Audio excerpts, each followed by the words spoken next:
The ocean had become Japan's graveyard by spring 1944. Ships that once ruled these waters now sailed in fear. Every voyage might be their last. The numbers told a brutal story. In February 1944 alone, Japan lost over 10% of its entire merchant fleet. Ships vanished without warning, leaving only oil slicks behind. Radio operator Yamamoto knew something was wrong that February night. His earphones crackled with static aboard the frigate Sado. The tankers Goyo Maru and Ariake Maru should have checked in by now. One by one, their signals simply stopped. This wasn't gradual warfare. It was instant death from an invisible enemy. Japanese escorts searched empty seas, calling into radios that would never answer. The roots of this disaster stretched back to December 1941. When Japan attacked Pearl Harbor, their admirals focused on surface battles and carrier strikes. They ignored the unglamorous work of protecting merchant ships. Japanese naval tradition viewed convoy duty as beneath true warriors. Real officers should seek glorious fleet battles, not guard slow cargo ships like cattle. At war's start, no Japanese ship carried radar. Many months passed before limited systems arrived. This technological blindness proved fatal. American ships got sophisticated radar that could spot submarines at night. Japanese vessels relied on binoculars and human eyes. The American submarine force was unlike anything ever seen. From 47 boats in 1941, they grew to 104 by February 1943 and 169 by war's end. These weren't primitive submarines that could barely stay underwater. They were sophisticated hunter-killers with advanced sonar, radar, and reliable torpedoes. Even more devastating was America's intelligence advantage. Codebreakers read Japan's convoy plans almost as fast as they were written. Japanese ships sailed into ambushes they never knew existed. The convoy system Japan finally started in 1943 was pathetic compared to Britain's Atlantic convoys. British ships had escort carriers, trained specialists, and radar networks. Japanese convoys made do with whatever escorts they could find. Japanese anti-submarine tactics were completely wrong. Their depth charges exploded too shallow, based on assumptions that submarines stayed near the surface. American subs routinely dove to 300 feet or more, safely below Japanese weapons. The technology gap was staggering. American submarines had state-of-the-art radar that tracked convoys from dozens of miles away. Japanese ships still used primitive listening devices. Japan's first full radar system operated at pathetic specifications. By the time they installed radar seriously, American technology was years ahead. This created deadly asymmetry in night combat. American subs surfaced in darkness, used radar to locate convoys, and launched devastating attacks while remaining invisible. Japanese lookouts might glimpse a wake or torpedo flash, but it was usually too late. Ships exploded before escorts knew they were under attack. The human cost was staggering. 3 torpedoes sank transport TA Maru, killing 2,065 Japanese soldiers in one attack. These weren't just numbers. They were thousands of young men who had said goodbye to families, believing they were defending their homeland. The psychological impact on Japanese naval personnel was crushing. Sailors raised on stories of glorious victories at Tsushima, and Pearl Harbor watched helplessly as their fleet disappeared. Officers who once projected confidence now whispered about the silent service that struck from nowhere. For merchant sailors, each voyage became a terrifying gamble with death. They knew the statistics, watched tonnage reports grow grimmer each month. Yet they continued sailing because Japan's survival depended on oil, rubber, rice, and raw materials from conquered territories. The shipping lanes had become highways of death. Routes between Singapore and Japan, once bustling with empire commerce, were now graveyards littered with sunken wrecks. American submarines positioned themselves like spiders in webs, patient and deadly. By spring 1944, submarine warfare reached new intensity. Japanese convoys faced not just individual subs, but coordinated wolf packs attacking from multiple directions. These were carefully planned affairs, with submarines sharing information by radio. One of the most devastating coordinated attacks came in April 1944. The Takeichi-E convoy left Shanghai carrying 2 full infantry divisions, over 12,000 soldiers bound for the Philippines.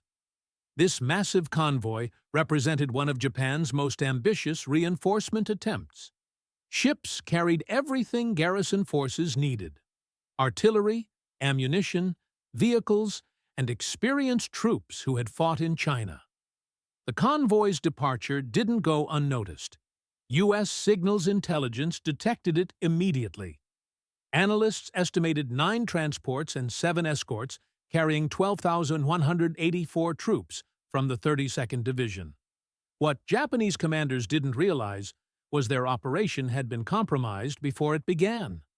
American codebreakers had decoded the complete route, schedule, and destination. The trap was set with careful precision. Submarine commanders received detailed intelligence about the planned course. They positioned their boats like a deadly gauntlet along the route. Japanese ships sailed in careful formations, their strongest escorts leading. They had no idea they were heading into a prepared ambush. For soldiers packed in transport holds, the voyage began optimistically. Many were China campaign veterans, experienced fighters proven in battle. They settled into cramped quarters with confidence, unaware they were sailing toward maritime disaster.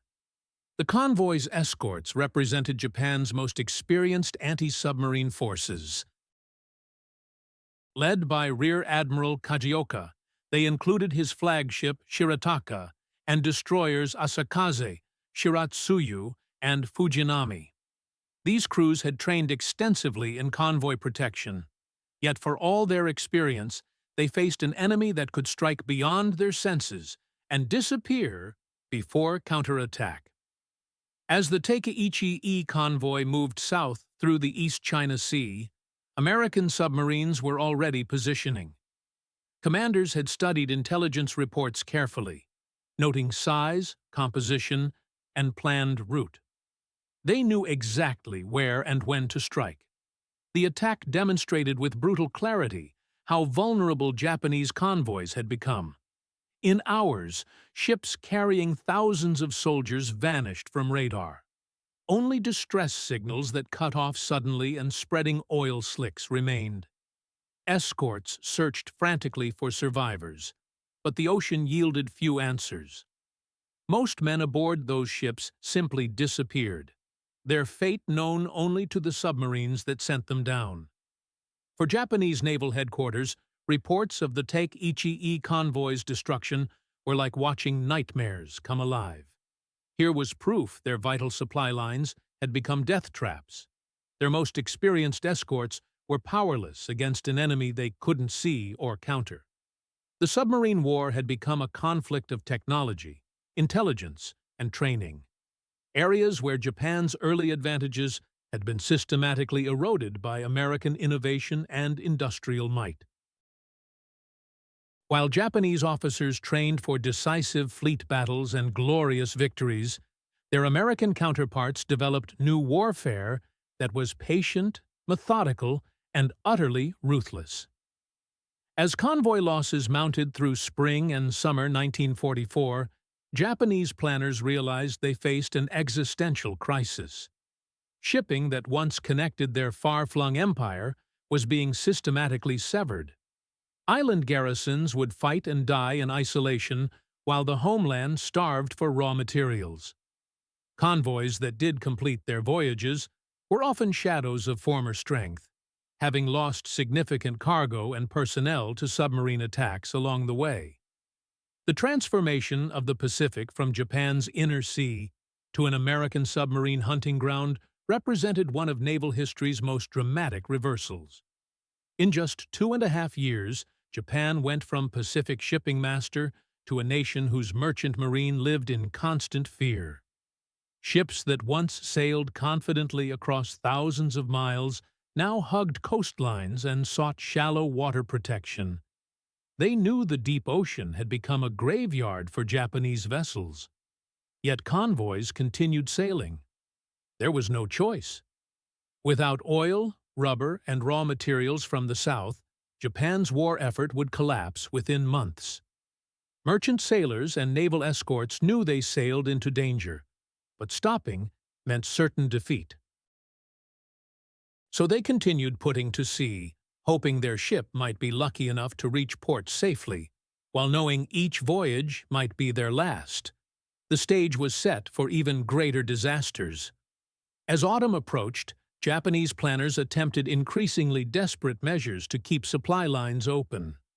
They launched larger convoys with stronger escorts, hoping to overwhelm American submarine pickets. These efforts led to some of the most devastating convoy battles of the entire war. Engagements where entire formations disappeared from radar, leaving only ripples on water and memory of voices that suddenly fell silent. The silent war beneath Pacific waves was entering its most destructive phase. Shock waves would be felt from ocean depths to the highest levels of Japanese government. The morning of April 26, 1944, dawned clear and calm over the South China Sea. Aboard transport ship Yoshida Maru, soldiers of Japan's 32nd Division began daily routines. They cleaned weapons, wrote letters home, and shared breakfast in cramped mess halls below deck. These men had no way of knowing that beneath the peaceful surface, death was already stalking them. At periscope depth, USS Jack moved silently through warm waters. Her commander studied the massive convoy spread across the horizon. What he saw represented one of the largest Japanese troop movements of the entire war. 9 heavily loaded transports carrying over 12,000 soldiers, escorted by some of Japan's most experienced anti-submarine vessels. For American submarine crews, it was a target beyond their wildest dreams. The Takaichi convoy had sailed for 9 days, following a carefully planned route designed to avoid dangerous submarine hunting grounds. Japanese planners had studied every previous attack, plotting safe corridors through waters they hoped American submarines hadn't discovered. They were tragically wrong. Unknown to convoy commanders, every detail of their journey had been compromised by American codebreakers weeks before ships left Shanghai. The first torpedo struck Yoshida Maru at exactly 11:47 that morning. The explosion tore through the ship's hull below the waterline. A shudder ran through the vessel from bridge to engine room. Soldiers playing cards or reading letters looked up in confusion as lights flickered and the ship's steady rhythm faltered. Then came the second torpedo, and the third. Suddenly, confusion turned to terror as the massive transport began listing heavily to starboard. Commander Herb Andrews aboard USS Senate had positioned his submarine perfectly. After 4 hours of careful maneuvering to avoid Japanese aircraft detection, he reached ideal firing position and unleashed 6 torpedoes at 2 of the convoy's largest transports. Results exceeded his most optimistic expectations. Within minutes, 2 ships carrying nearly 3,000 Japanese soldiers were sinking beneath the waves, their hulls torn open by precisely placed torpedo strikes. What happened next haunted Japanese naval commanders for the rest of the war. As torpedoed ships began sinking, radio operators frantically transmitted distress signals back to convoy escorts. But one by one, these transmissions simply stopped. Ships that had been reporting positions just minutes before fell silent. They vanished from radio nets, as if they had never existed. On escort vessel bridges, Officers stared at radio equipment in disbelief. They couldn't comprehend how massive steel ships carrying thousands of men could simply disappear without trace. Escorts raced toward attack ships' last known positions. By the time they arrived, they found only debris and oil slicks spreading across the surface. The ocean had swallowed transports so quickly that few survivors remained to rescue. Most soldiers trapped below decks when ships were struck went down with their vessels. Their bodies were lost forever in South China Sea depths. For Rear Admiral Kajioka, commanding from flagship Shirataka, losing 2 major transports in minutes represented his worst nightmare. These weren't just ships. They were the backbone of Japan's Pacific defense strategy, carrying experienced troops and equipment needed to hold the line against advancing American forces. Every soldier lost was irreplaceable. Every piece of equipment would be desperately missed in battles to come, but the nightmare was far from over. The Takaichi convoy's ordeal would continue for days as American submarines shadowed remaining ships, striking again and again with devastating precision. On May 6th, as surviving vessels approached what they hoped would be the safety of Celebes Sea, USS Senate struck again. This time the target was transport Tenshin Maru, packed with soldiers and supplies bound for the Philippines. The attack came at dawn, just as the convoy was beginning to relax after sailing through the night without incident. Senate's torpedoes struck the transport amidships, breaking the vessel's back and sending it to the bottom in less than 10 minutes. Once again, Japanese radio operators found themselves transmitting increasingly frantic distress calls that suddenly cut off mid-sentence. Only static remained, where moments before there had been urgent voices calling for help. The psychological impact on surviving convoy personnel was devastating. Sailors who had served in the Imperial Navy since war's beginning had never experienced such systematic destruction. They were accustomed to battles where they could see their enemies, where courage and skill might tip the balance. But how do you fight an enemy that strikes from invisible positions miles away and disappears before you can locate them? The convoy's anti-submarine measures, which seemed adequate during training exercises, proved woefully inadequate against American submarine warfare reality.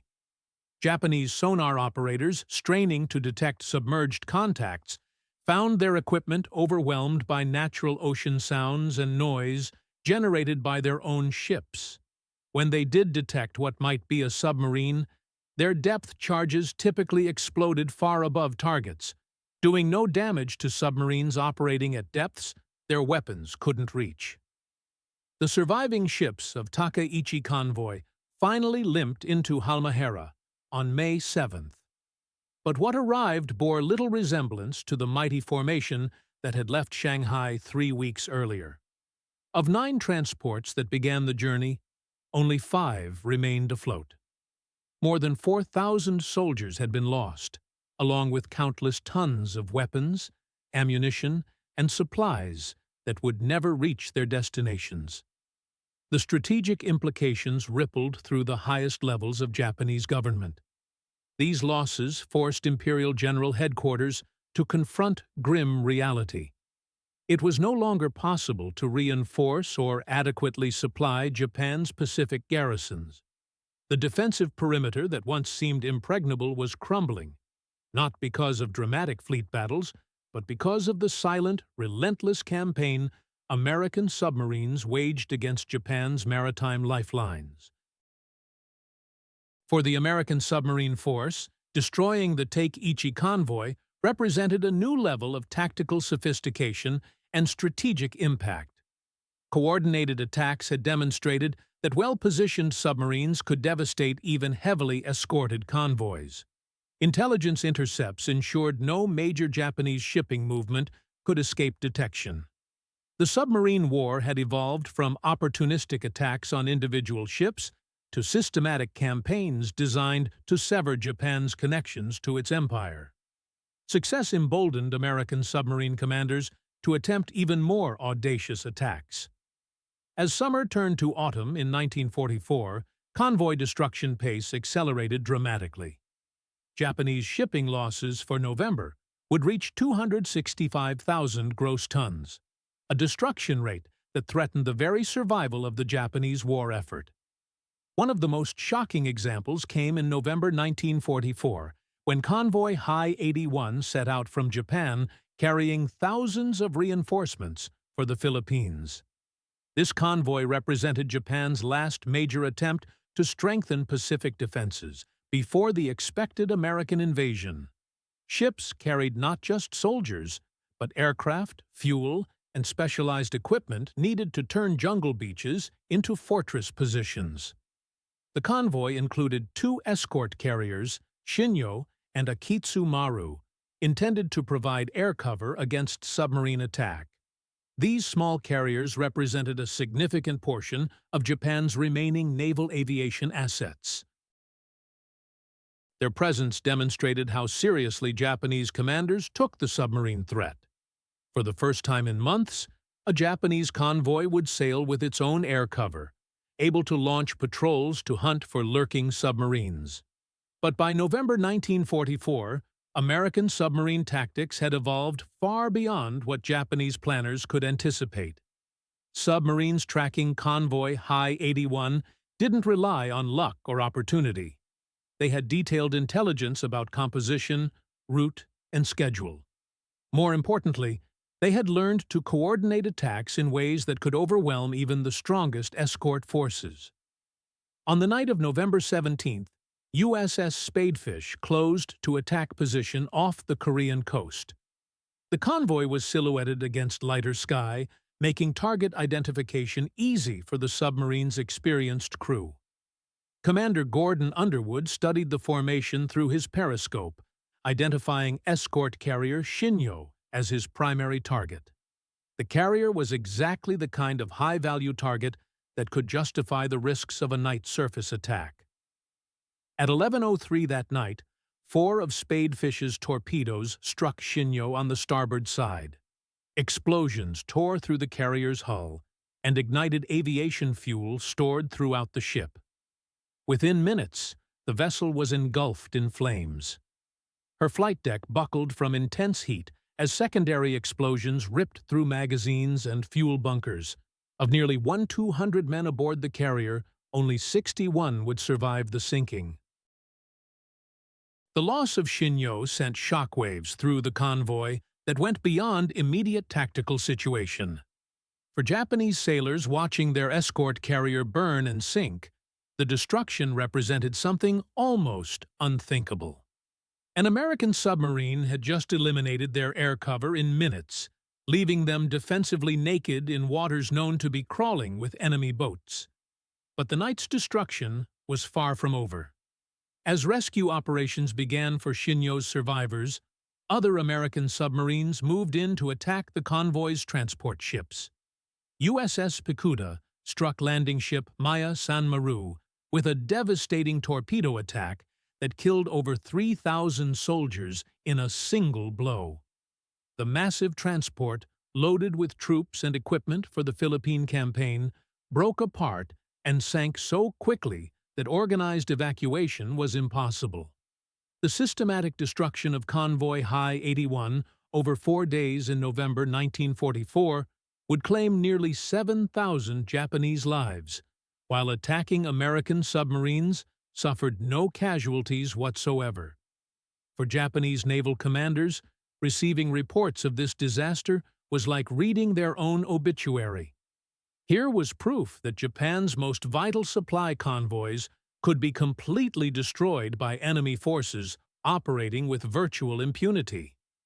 The human stories behind these statistics reveal the true horror of convoy battles. Survivors who escaped torpedoed ships described scenes of unimaginable chaos. Soldiers trapped below decks as ships filled with water. Sailors abandoning posts as fires raged out of control.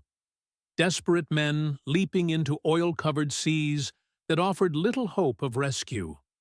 Many who survived initial torpedo strikes died of exposure or drowning before rescue ships could reach them. For families back in Japan, convoy disasters meant loved ones who simply disappeared without explanation. Ships would leave port with great fanfare, carrying thousands of young men off to defend the empire, only to vanish somewhere in the vast Pacific Ocean. Families might wait months for word of their sons or husbands, only to receive terse notifications that their ship had been lost in action with no survivors found. The cumulative effect of these losses began reshaping Japanese strategy in fundamental ways. By late 1944, it was clear that large-scale troop movements by sea had become virtually impossible. Americans had created an underwater blockade more effective than any surface fleet in strangling Japan's maritime communications. Island garrisons that counted on regular reinforcement and resupply found themselves increasingly isolated, forced to fight with whatever resources they had when war reached their shores. The technological revolution that enabled this submarine campaign continued accelerating through 1944's final months. American submarines received ever more sophisticated radar and sonar systems, while improved torpedoes gave them ability to strike targets at greater ranges with unprecedented accuracy. Japanese anti-submarine forces, meanwhile, remained trapped with equipment and tactics that were marginally effective in 1942 but completely inadequate against the submarine fleet of 1944. Perhaps most devastating was Japan's continuing inability to protect oil tanker convoys. Destruction of tankers carrying fuel from the Dutch East Indies created cascading shortages affecting every aspect of Japan's war effort. Aircraft remained grounded for lack of aviation fuel. Ships stayed in port to conserve reserves. Training programs were curtailed because there wasn't enough fuel to operate them at full capacity. The irony was not lost on Japanese naval officers who once dominated the Pacific Ocean. The same sea lanes that had carried resources of their expanding empire were now highways of death, where Japanese ships sailed at the mercy of an invisible enemy. Maritime supremacy that Japan had fought so hard to achieve was slipping away one convoy at a time, one torpedo at a time, one vanished radio signal at a time. By the beginning of 1945, the pattern was unmistakable. Japanese convoys that managed to complete their voyages intact were becoming increasingly rare. Reports of ships disappearing without trace had become routine. The submarine noose around Japan's maritime lifelines had tightened to the point where even heavily escorted convoys faced destruction rates approaching 50%. For young Japanese naval officers who had to plot convoy routes and assign escorts, each sailing became an exercise in choosing the least dangerous form of certain disaster. They studied charts marking locations of previous submarine attacks, looking for patterns that might reveal safe corridors through killing fields. But American submarines seemed to be everywhere, striking where least expected and vanishing before effective counterattacks could be mounted. The end of the convoy system effectively marked the end of Japan's ability to wage war across the Pacific. Without raw materials flow from the south, Japanese factories began shutting down. Without fuel from the Dutch East Indies, the Imperial Navy was reduced to a harbor-bound force that could barely maintain training operations. The empire that once stretched from the Aleutians to Australia's edge was shrinking back toward home islands, cut off from conquests by an underwater barrier more effective than any surface blockade in history. The American submarine campaign against Japanese shipping would go down in naval history as one of the most successful and devastating operations ever conducted. In less than 4 years, American submarines sank over 5 million tons of Japanese merchant shipping, effectively ending Japan's ability to sustain far-flung military commitments. The convoys that once carried conquered territories' wealth back to Japan became funeral processions sailing toward certain destruction. The shock Japanese commanders felt when entire convoys vanished from radar screens reflected more than tactical surprise. It represented collapse of an entire strategic concept. Japan had built its Pacific Empire on the assumption it could defend sea lanes against any challenger. Systematic destruction of that assumption by American submarines forced Japanese leaders to confront bitter reality that they were fighting a war they no longer had the means to win. In the end, the silent service operating beneath Pacific waves achieved what no surface fleet could have accomplished.